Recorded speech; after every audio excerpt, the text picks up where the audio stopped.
Ayan. Grabe. Ayan. Ayan guys, so today magkakabit tayo ng bagong Amaron battery. So 3SM to siya. So yung specs niya. Ayan. Nasira na yung luma nating battery. Kaya ngayon magkakabit tayo ng bago. Ayan, bago. So nabili ko siya sa may Tarlac sa Lapain. Ayan. So, okay. So, paano magkabit? So, ituturo natin ito paano magkabit. So, una, dapat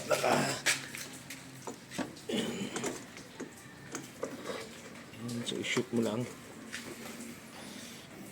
Kakabit natin siya sa Fortuner. So, ayan, 3SM battery. Ayan.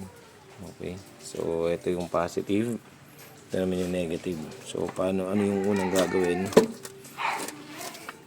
So, syempre, ayan, unahin natin yung positive. So, kung pagtatanggal naman, mauna yung negative, mahuli yung positive. Pag nagkabit naman, mauna yung positive, mahuli yung negative. Okay. Pama. So, yung gagamitin natin is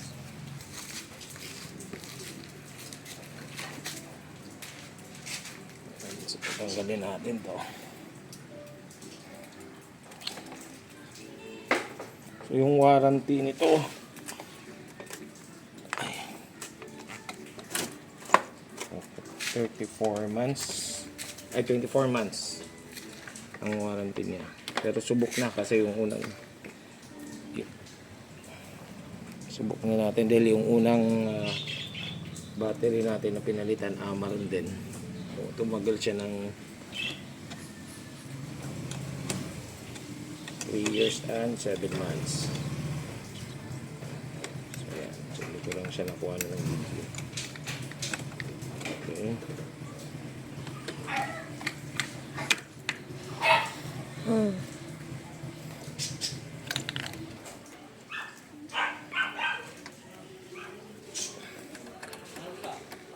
Palit battery.